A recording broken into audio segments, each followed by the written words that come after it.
प्रभु यीशु के नाम में मैं आपका स्वागत करता हूं आज के बाइबल अध्ययन में। मेरा विश्वास है कि प्रभु आज भी आपको आशीषित जरूर करेगा। हम प्रार्थना करें। अत्यंत महान दयालु पिता परमेश्वर, आपका धन्यवाद धन्यवाद धन्यवाद। आप प्रेम से भरे हुए हैं। आपने अगापे प्रेम से हमसे प्रेम किया है और हमारी निर्बलताओं के बावजूद आप हमसे प्रेम करते हैं। हम आपको धन्यवाद देते हैं।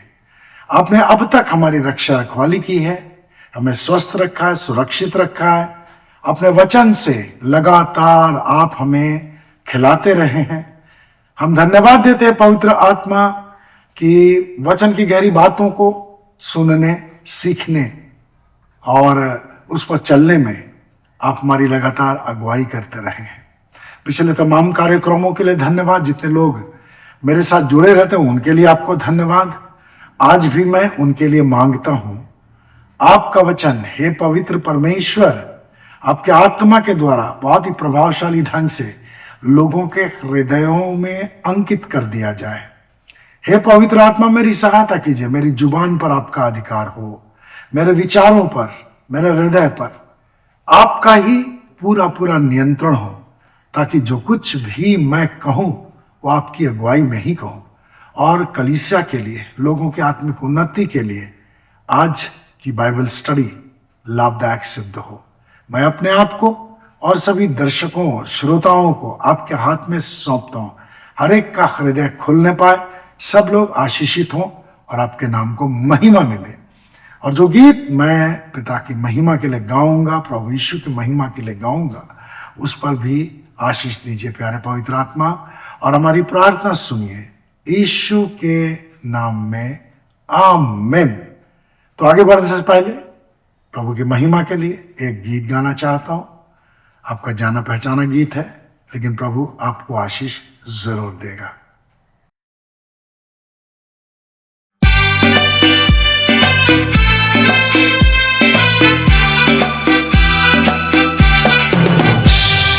यीशु मेरा प्रेमी, गाऊंगा मैं उसके गीत।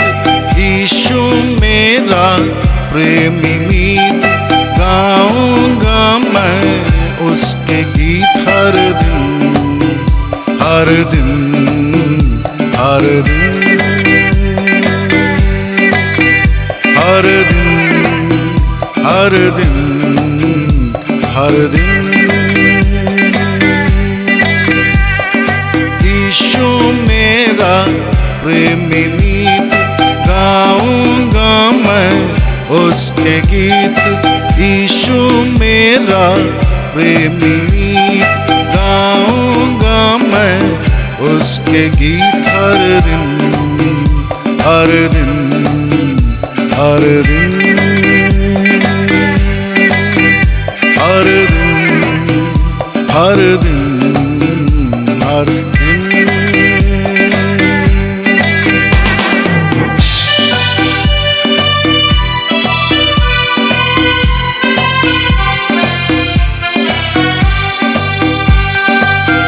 वो चरवाहा मैं, भेड़ हूँ मैं, आवाज उसकी सुनता हूँ और पीछे पीछे चलता हूँ।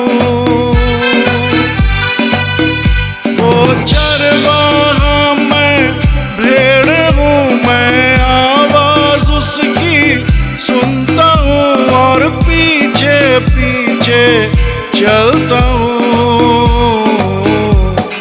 यीशु मेरा प्रेमी, गाऊंगा मैं उसके गीत। यीशु मेरा प्रेमी, गाऊंगा मैं उसके गीत। हर दिन हर दिन हर दिन हर दिन हर दिन हर दिन।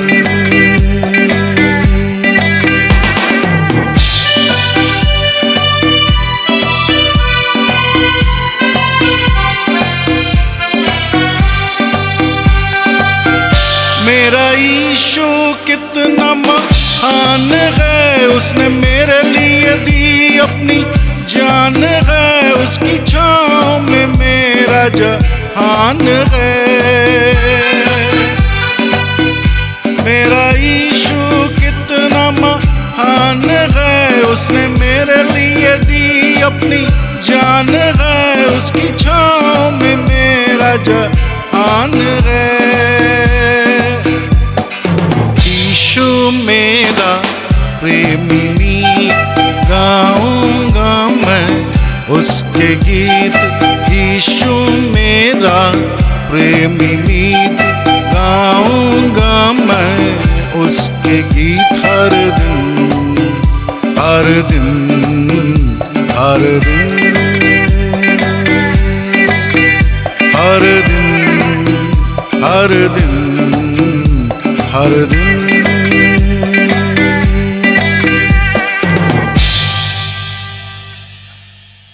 परमेश्वर को धन्यवाद, उसने हमें प्रभु यीशु के रूप में उद्धारकर्ता तो दिया है, लेकिन वो उद्धारकर्ता हमारा मित्र भी है। परमेश्वर को धन्यवाद, प्रभु यीशु को धन्यवाद। पिछले सप्ताह हम लोगों ने एक गंभीर विषय पर चर्चा की। हमारा व्यवहार हमारे आत्मिक स्तर के मुताबिक होना चाहिए। उसी स्टडी को मैं आगे ले जाना चाहता हूं, और आज जो उसका सब टाइटल है वह है नमक का गुण आप में कितना है। यानी हम अपने आप को संतान के रूप में तो देख चुके हैं, अब हम नमक के रूप में देखेंगे। परमेश्वर की संतान के रूप में हमारा व्यवहार क्या होना चाहिए, कैसा होना चाहिए, यह हमने देखा। अब हम देखेंगे कि प्रभु यीशु ने हमें नमक के रूप में रहने के लिए प्रेरित किया है। उसने कहा मत्ती 5:13 के अनुसार कि तुम पृथ्वी के नमक हो। मैं पूरा पढ़ना चाहता हूं।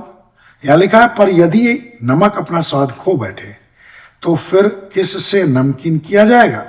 वह किसी काम का नहीं रह जाता, केवल इसके कि बाहर फेंका जाए और मनुष्यों के पैरों तले रौंदा जाए। यदि नमक अपना स्वाद खो बैठे, यदि शब्द जो आ गया है, तो संभावना यह बताई जा रही है इस वचन के द्वारा, इस पद के द्वारा यह संभावना प्रस्तुत की जा सकती है कि एक व्यक्ति जिसने प्रभु यीशु को अपने उद्धारकर्ता के रूप में ग्रहण कर लिया है, वो बीच रास्ते में ही दूसरे रास्ते पर जा सकता है। सकरे मार्ग पर चलते चलते वो चौड़े मार्ग की ओर मुड़ सकता है। यानी नमक तब तक है जब तक हम प्रभु यीशु के सच्चे अनुयायी के रूप में अपना क्रूस उठाकर उसके पीछे चल रहे हैं। लेकिन जैसे ही हमारा विचार बदलता है, हमारा ध्यान भटकता है, हम सच्चे अनुयायियों के समान व्यवहार करना छोड़ देते हैं और फिर हमारा व्यवहार मिलावटी हो जाता है। परमेश्वर से कुछ भी छिपा नहीं। तो नमक खराब हो जाएगा तो नमक का इस्तेमाल करने वाले को तुरंत पता चल जाएगा, गृहिणियों को तुरंत पता चल जाएगा कि यह नमक इस्तेमाल के योग्य नहीं है। तो परमेश्वर को हमारे बारे में तुरंत पता चल जाएगा कि हमारे अंदर नमक का स्वभाव नहीं रहा, तो वह किसी काम का नहीं। अब प्रभु बोल रहा है कि जो नमक अपना स्वाद खो बैठे तो वह किसी काम का नहीं रह जाते। केवल एक ही काम है, उसको बाहर फेंक दिया जाए और मनुष्यों के पैरों तले उसे रौंदा जाए। तो हमारी स्थिति ऐसी ना हो, इसके लिए जरूरी है कि हम अपने नमक का स्वभाव बनाए रखें, लगातार इस विषय में गंभीर रहें, अपने आप को परखते रहें ताकि हम में नमक का स्वभाव है या नहीं। एक विश्वासी की तुलना प्रभु यीशु ने नमक से की, किसी कीमती वस्तु से नहीं की, सोने या चांदी से, हीरे मोती से या अन्य कीमती वस्तुओं से नमक की तुलना नहीं की। बहुत ही व्यावहारिक बात है। धनी से धनी व्यक्ति भी वही नमक खाते हैं जो सामान्य लोग खाते हैं, जो आजकल पैकेट में मिलता है, आयोडाइज्ड सॉल्ट। हम लोग सब इस्तेमाल करते हैं। पहले के समय में नमक कुछ अलग प्रकार से मिलता था, लेकिन आज के समय नमक बहुत अच्छी तरह से प्रोसेस्ड रहता है।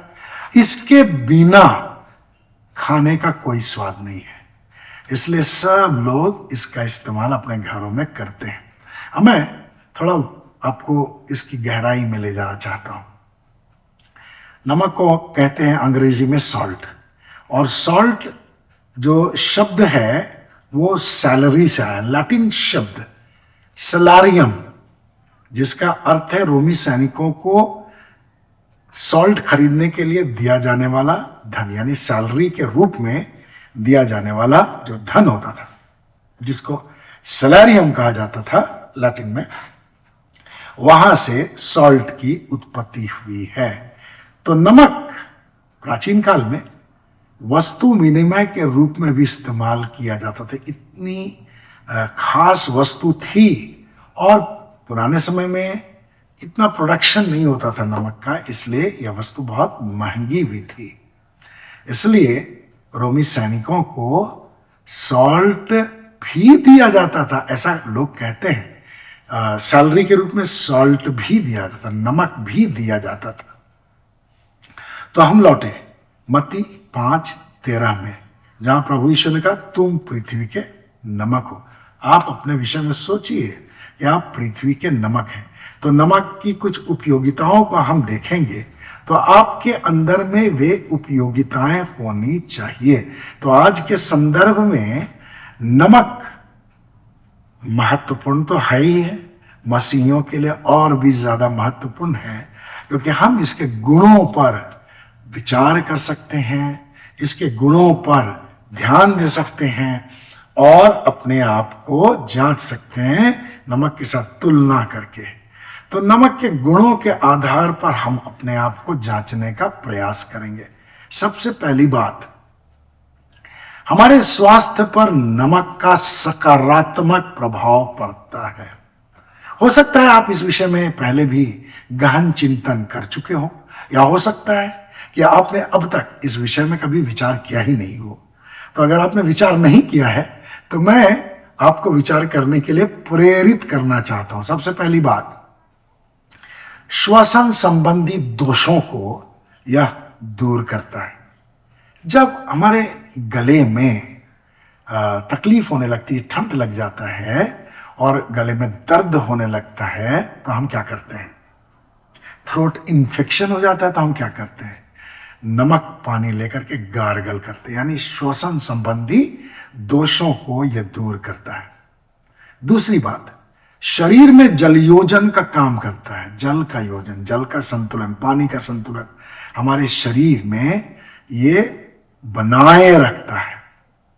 जब किसी की तबीयत खराब हो जाती है, बहुत ज़्यादा पानी निकल जाने के कारण, डिसेंट्री के दौरान या फिर वॉमिटिंग के दौरान, तो तुरंत उसको घरेलू उपचार के तौर पर नमक और गुनगुना पानी दिया जाता है, ताकि थोड़ा सा चीनी भी जरूर मिलाया जाता है उसमें, ताकि स्वाद बना रहे।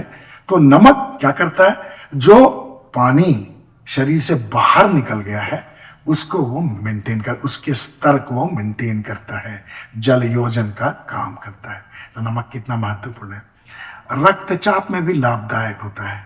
हाई ब्लड प्रेशर वाले को तो नमक कम खाना चाहिए, लेकिन खाना जरूर चाहिए, थोड़ा खाइए लेकिन खाइए जरूर। लेकिन जिनका रक्तचाप कम होता है, लो ब्लड प्रेशर रहता है, उनको नमक थोड़ा ज्यादा खाना चाहिए। तो रक्तचाप में यह लाभदायक है। यह पाचन की क्रिया में भी उपयोगी है। अब सॉल्ट की कमी हो जाए तो स्वास्थ्य संबंधी बहुत सारी समस्याएं आ जाती हैं। सोडियम घट जाता है, थोड़ा ही सा पॉइंट में सोडियम घट जाएगा तो स्वास्थ्य में बहुत तरह की समस्याएं आ जाएंगी। और नमक का सही उपयोग अगर किया जाए तो हम जानते हैं हड्डियां मजबूत होती हैं। तो हमारे स्वास्थ्य में नमक का कितना महत्व है, मैंने आपको यह बात क्यों बताई? एक परिवार का भी आत्मिक स्वास्थ्य होता है, समाज का भी आत्मिक स्वास्थ्य होता है, कलीसिया का भी आत्मिक स्वास्थ्य होता है। अगर किसी परिवार में कोई भी विश्वासी ना हो, प्रभु यीशु का कोई भी सच्चा अनुयायी ना हो, तो आप क्या सोचते हैं वह परिवार कैसा रहेगा? उस परिवार पर जो परमेश्वर का अनुग्रह है उसको कौन इस्तेमाल करेगा? अनुग्रह के द्वारा हम परमेश्वर के पास आते हैं और अनुग्रह के कारण हमारी प्रार्थनाएं प्रभु यीशु के नाम में परमेश्वर के पास जाती हैं। तो जब परिवार में कोई प्रार्थना करने वाला ना हो, परमेश्वर के वचन पर चलने वाला ना हो, अपने व्यवहार में परमेश्वर के वचन को अप्लाई करने वाला ना हो, तो उस परिवार का जो आत्मिक स्वास्थ्य है, एक यूनिट के रूप में अगर हम देखें एक परिवार को, तो उस परिवार का आत्मिक स्वास्थ्य कैसा होगा? सब अपने मनमौजी व्यवहार करेंगे, सब लोग स्वार्थ से परिपूर्ण रहेंगे, सब लोगों का जीवन अपनी मर्जी से चलेगा, परमेश्वर की इच्छा का वहां कोई महत्व नहीं रहेगा। तो जो लोग एक साथ एक छत के नीचे रहते हैं, उनके बीच में अगर परमेश्वर के द्वारा दिया गया प्रेम नहीं, तो आप क्या सोचते हैं वह कैसा माहौल रहेगा? उस परिवार में क्या आपसी संबंध मजबूत रहेंगे? क्या आपसी सामंजस्य उस परिवार में हो सकता है? जब भी मौका मिले लोग तू मैं करने बैठेंगे, लोग दूसरों की गलतियां निकालने लगेंगे। लेकिन अगर प्रभु का एक सच्चा अनुयायी, बहुत कम लग रहा है, 5-6 सदस्य हैं अगर किसी परिवार में, तो सांसारिक दृष्टिकोण से देखने पर एक सच्चा अनुयायी उस परिवार में है, तो वो क्या करेगा? सांसारिक समझबूझ से इसको समझा नहीं जा सकता। लेकिन जैसे ही कोई व्यक्ति ऐसे परिवार में प्रार्थना करता है, परमेश्वर की सुरक्षा उसके परिवार के सभी सदस्यों को घेर लेती है। नमक न होने पर शरीर में कितनी तरह की बीमारियां आ सकती हैं, कितनी तरह के दोष आ सकते हैं, कितनी तरह की तकलीफें आ सकती हैं। आप इस बात को बहुत अच्छी तरह से जानते हैं। तो एक व्यक्ति अपनी प्रार्थना के द्वारा परिवार के सभी सदस्यों को परमेश्वर के अनुग्रह में बनाए रख सकता है। वचन में लिखा है, धर्मी जन की प्रभावशाली प्रार्थना के द्वारा बहुत कुछ हो सकता है। याकूब 5:16 में यह बात बताई गई। तो धर्मी जन अपने परिवार के सदस्यों के लिए प्रार्थना करेगा, यह परिवार के तमाम लोगों के लिए बहुत ही लाभदायक सिद्ध हो सकता है। यही बात समाज के ऊपर भी लागू होती है और हमारी कलीसिया में भी लागू होती है, हमारे राज्य में भी लागू होती है। राज्य के सारे लोग विश्वासी तो होते नहीं हैं, समाज के सभी लोग विश्वासी होते तो नहीं हैं, लेकिन एक व्यक्ति जो प्रार्थना करने वाला हो, उसके द्वारा उसका परिवार बच सकता है। तो अगर ऐसे बहुत सारे परिवार हैं जिनमें कम से कम एक विश्वासी, एक सच्चा अनुयायी, प्रभु का सच्चा सेवक रहता है और वो अपने राज्य के लिए, अपने समाज के लिए, अपने परिवार के लिए प्रार्थना करता है, तो सारे के सारे परिवार, सारे के सारे लोग, समाज के अन्य लोग इससे प्रभावित हुए बिना न रहेंगे और शैतान जो उन परिवारों को नष्ट करना चाहता है, समाज को जो पूरी तरह से नष्ट करना चाहता है, समाज को सड़ा देना चाहता है, समाज को नैतिक रूप से पतन के रास्ते पर ले जाना चाहता है, नमक के कारण यह सड़न रुक सकती है। यानी एक विश्वासी की प्रार्थना के द्वारा परमेश्वर लोगों के जीवन में हस्तक्षेप कर सकता है। दूसरी बात, नमक खाद्य वस्तुओं को स्वादिष्ट बनाता है।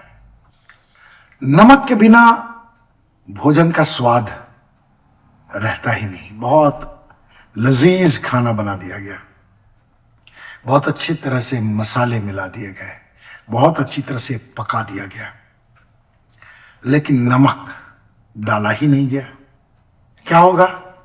वो खाना खाने लायक नहीं रहेगा। तो नमक भोजन को स्वादिष्ट बनाता है। अब इसको हम इस दृष्टिकोण से देखें। प्रभु यीशु ने अपने अनुयायियों को नमक कहा, कितनी बड़ी बात है। यानी प्रभु का सच्चा अनुयायी जो अपने व्यवहार में धर्मी होता है, खरा होता है, बुराई से दूर रहने वाला होता है, घमंड रहित होता है, दूसरों का ख्याल रखने वाला होता है, दूसरों का सम्मान करने वाला होता है, समस्याओं को उलझाने वाला नहीं, समस्याओं को बढ़ाने वाला नहीं, समस्याएं खड़ी करने वाला नहीं, बल्कि समस्याओं को दूर करने वाला होता है। तो अगर किसी परिवार में एक भी सदस्य ऐसा हो जो समस्याओं को उलझाने के बदले, समस्याओं को बढ़ाने के बदले सुलझाने में रुचि लेता हो, जिसकी प्रार्थना के द्वारा परमेश्वर का कार्य उस परिवार में ऐसा हो कि समस्याएं उलझती नहीं है, बिगड़ती नहीं जाती हैं, बढ़ती नहीं चली जाती हैं, बल्कि वे सुलझती हैं, तो वो परिवार कितना सुरक्षित है। जहां मनुष्य हैं वहां समस्याएं ही समस्याएं हैं। लेकिन अगर उन समस्याओं को सुलझाने वाले लोग न रहें, तब समाज में क्या स्थिति होगी, परिवार में क्या स्थिति होगी, किसी परिवार का माहौल कैसे बिगड़ता है।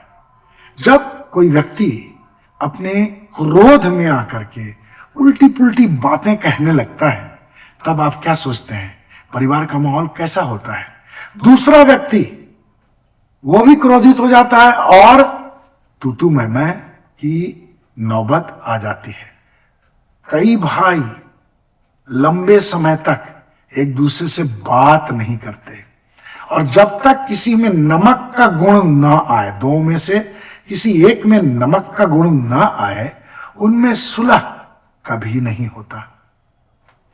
तो जब नमक का गुण किसी व्यक्ति में आ जाएगा तो उसके अंदर में धार्मिकता की बातें भी आ जाएंगी, खराई की बातें भी आ जाएंगी, बुराई से दूर रहने की बातें भी आ जाएंगी। वह अपने किए पर पछता भी सकता है और अपने किए को सुधारने वाला भी हो सकता है। तो जब नमक हमारे परिवार में न हो तो समाज में कहां से नमक आएगा। मैं पढ़ना चाहता हूं नीति वचन 15 और उसका 18वां पद। यह लिखा है, क्रोधी मनुष्य झगड़ा भड़काता है, परंतु जो क्रोध में धीमा होता है वह झगड़े को शांत करता है। तो एक परिवार में अगर झगड़ा हो जाए और परिवार के सारे सदस्य दो भागों में बंट जाए, तो वहां दो टीम बन जाएगी लड़ाई झगड़े करने वाली। सुलझाएगा कौन? कोई होता है जो झगड़े को शांत करता है, लेकिन फिर भी उसकी शांति, उसके द्वारा स्थापित की गई शांति अस्थायी होती है। लेकिन जब नमक के स्वभाव वाला व्यक्ति होगा, वो लोगों के दिलों को मिलाने वाला काम करेगा। यानी परमेश्वर का अनुग्रह उस व्यक्ति के अंदर होता है जो प्रभु यीशु का सच्चा अनुयायी होता है, जिसको प्रभु यीशु ने नमक कहा। तो वो लगातार इस विषय में पवित्र आत्मा की अगुवाई में प्रार्थना कर सकता है। और दूसरा उदाहरण, कैसे किसी परिवार का माहौल खराब होता है। मैं पढ़ना चाहता हूं फिलिपियों की पत्री अध्याय 2 उसका 3 पद। लिखा है यहां, स्वार्थ और मिथ्याभिमान से कोई काम ना करो। तो जो प्रभु को नहीं जानता उसके अंदर में तो स्वार्थ की भावनाएं आती ही आती है, रहती ही रहती है। मिथ्याभिमान तो कूट कूट करके भरा रहता है। लेकिन सच्चे अनुयायी के अंदर प्रेमपूर्ण व्यवहार होता है, क्षमाशीलता होती है, प्रोत्साहन का दृष्टिकोण उसके अंदर में होता है। तो जब परिवार में एक ऐसा व्यक्ति मौजूद होता है जो प्रभु यीशु का सच्चा अनुयायी हो, जिसे प्रभु यीशु ने नमक कहा, तो पूरे माहौल को वो अच्छा बना सकता है। परिवार के माहौल पर उसका बहुत जबरदस्त प्रभाव पड़ सकता है। उसकी प्रार्थनाओं के द्वारा परमेश्वर का कार्य उस परिवार में हो सकता है। दोस्तों के संदर्भ में भी यही बात है, कलीसिया के संदर्भ में यही बात है, समाज के संदर्भ में भी यही बात है। तो मेरे प्रियो, यह बहुत जरूरी है कि हमारे अंदर नमक का जो स्वभाव है वो बना रहे। अब तीसरी बात, नमक भोज्य वस्तुओं को सड़ने से बचाता है। हम सब लोग जानते हैं, प्राचीन काल से परंपरा चली आ रही है। अभी क्रिसमस आने वाला है, कुछ लोग सॉल्ट मीट बनाना चाहेंगे। तो किस प्रकार सॉल्ट मीट बनाया जाता है, गृहिणियां बहुत अच्छी तरह से जानती हैं।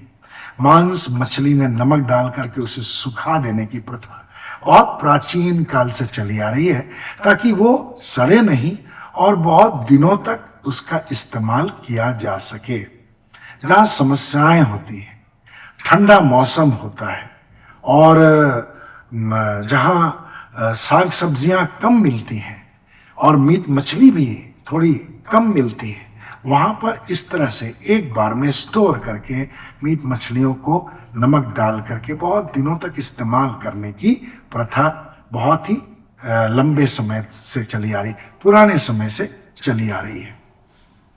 कुछ एक सब्जियों को नमक लगा करके उन्हें बहुत दिनों तक सुरक्षित रखा जा सकता है। यदि हम मांस मछलियों को बिना नमक लगाए छोड़ दें तो कुछ घंटे के बाद उनमें बैक्टीरिया आ जाएंगे और वे सड़ने लगेंगे।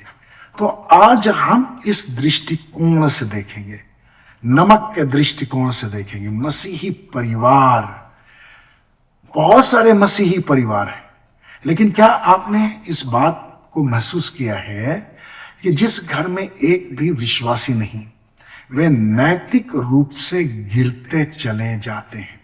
उनमें और उन लोगों में कोई अंतर नहीं जो प्रभु को जानते ही नहीं, बल्कि ऐसा भी है कि बहुत सारे मसीही परिवारों की स्थिति उन लोगों से ज्यादा दयनीय हो जाती है जो प्रभु को नहीं भी जानते हैं, लेकिन वे भी इनकी तुलना में ज्यादा बेहतर तरीके से रहते हैं।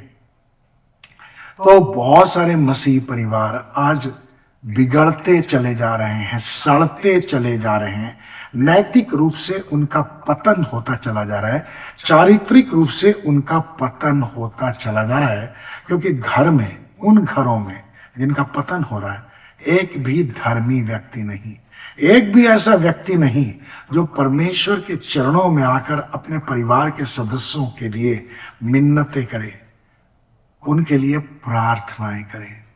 तो जो परिवार प्रभु यीशु के अनुग्रह को नहीं पहचानते, वे परमेश्वर के अनुग्रह से पूरी तरह से वंचित रहते हैं। और जैसा याकूब 5:16 में मैंने रेफर किया भी है कि लिखा है, धर्मी जन की प्रभावशाली प्रार्थना से बहुत कुछ हो सकता है। तो परमेश्वर का बहुत बहुत धन्यवाद कि परमेश्वर ने विश्वासियों को इस पृथ्वी पर रखा है ताकि वे परमेश्वर के अनुग्रह में आकर लगातार प्रार्थना करते रहें और उनकी प्रार्थनाओं के द्वारा लोग बचाए जाएं या समाज सड़ने से बच जाए। मैं आपको उत्पत्ति की पुस्तक के 18वें अध्याय में ले चलता हूं, जहां परमेश्वर और इब्राहिम के बीच में बातचीत हो रही है। परमेश्वर सदोम और अमोरा को पूरी तरह से नष्ट कर देना चाहता था, लेकिन उसने यह बात इब्राहिम पर प्रकट करनी चाहिए। अच्छा लगा कि वह अपने मित्र इब्राहिम पर अपने हृदय का विचार प्रकट करे। इब्राहिम को बहुत तकलीफ हुई, सदोम और अमोरा नाश कर दिया जाएगा। सदोम में उसका भतीजा लूत अपने परिवार के साथ रहता था, तो उसने परमेश्वर से निवेदन किया कि यदि 50 धर्मी मिल जाएं तो क्या तू सदोम को नाश कर देगा? लेकिन परमेश्वर ने कहा, मैं 50 धर्मियों के कारण सदोम को नाश नहीं करूंगा। लेकिन अब ये गिनती धीरे धीरे धीरे धीरे धीरे कम होती चली गई और 10 तक पहुंच गई। सदोम और अमोरा में अगर 10 धर्मी भी होते तो परमेश्वर उन्हें नाश नहीं करता। तो वहां लूत जो था, संभवतया लूत, हालांकि बाइबल में लिखा है कि वह वहां के लोगों के दृष्टिकोण से दुखी होता था, उनके पापमय कार्यों से दुखी होता था, लेकिन जो काम, मुझे ऐसा लगता है, जो काम उसे करना चाहिए था वह काम उसने नहीं किया। आत्मिक दृष्टिकोण से जो काम उसे करना था उसने नहीं किया।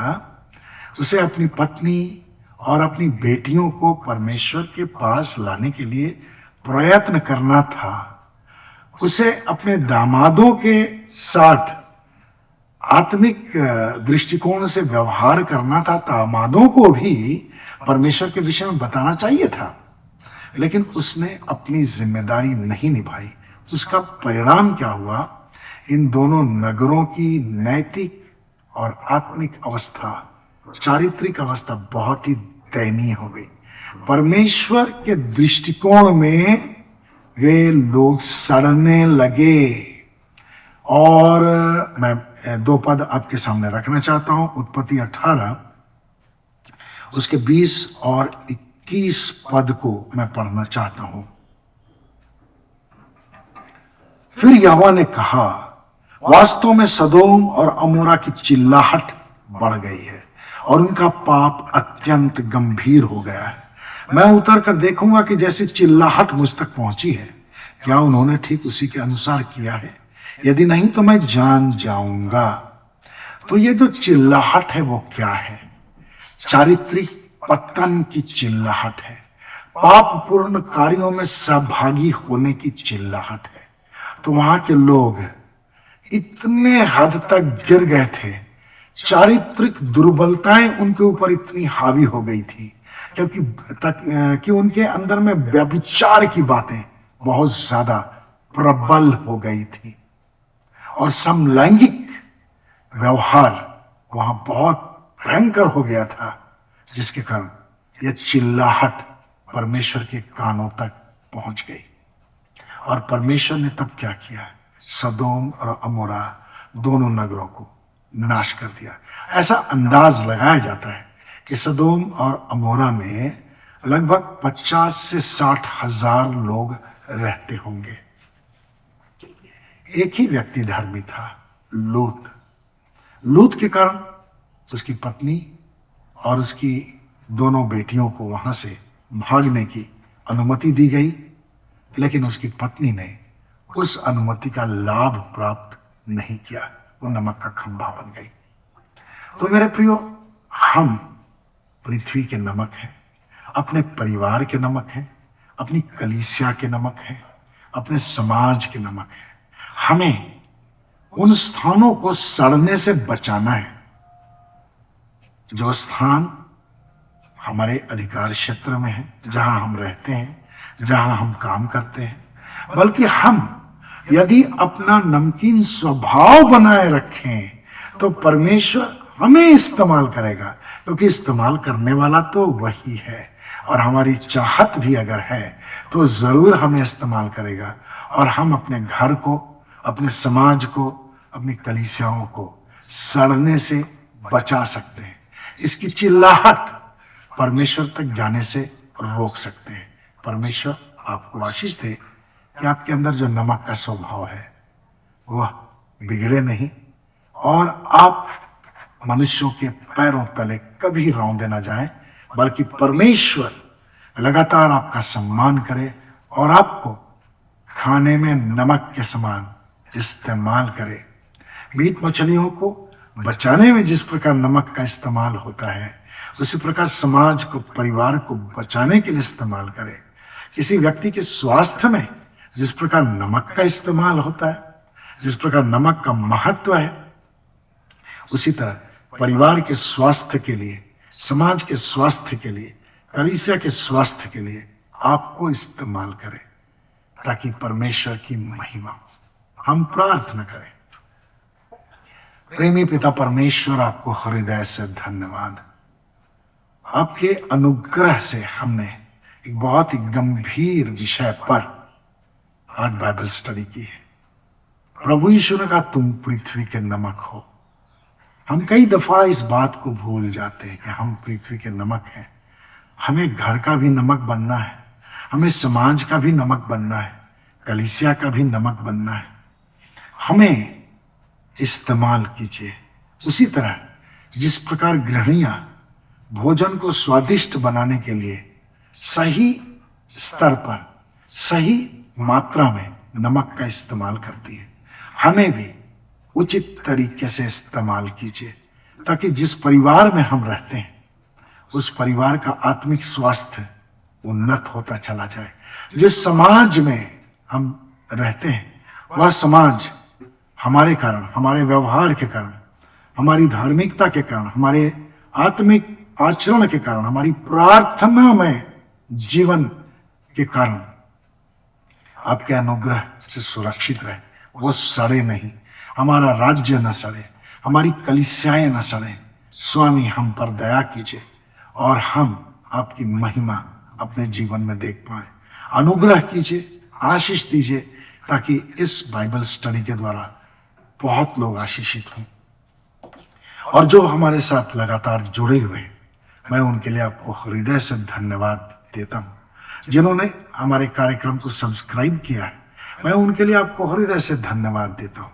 जिनसे इस पृथ्वी पर हमारी मुलाकात ना हो, हम स्वर्ग में उनसे भी मिलेंगे, उनसे भी मिल करके हम आनंदित होंगे और आपको धन्य कहेंगे।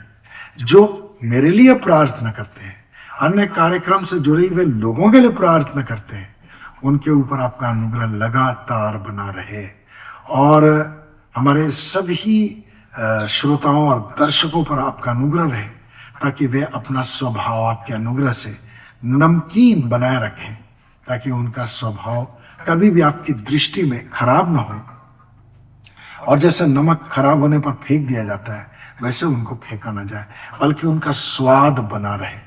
एक एक जन को इस्तेमाल कीजिए, हर कोई आत्मिक रूप से उन्नत होता चला जाए। मैं यीशु मसीह नासरी के नाम मांगता हूँ। जो लोग हमारे कार्यक्रम को लाइक करते हैं, जो कमेंट्स लिखते हैं, उनके लिए आपको हृदय से धन्यवाद। इन्हें आशीषित कीजिए।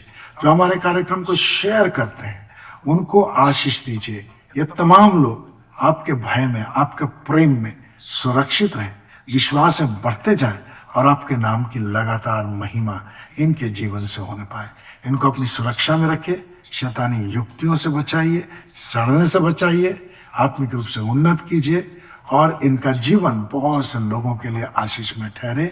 मैं यह मांगता हूँ, सारा आदर सम्मान आपको मिले, प्रभु यीशु मसीह के नाम में, आमीन।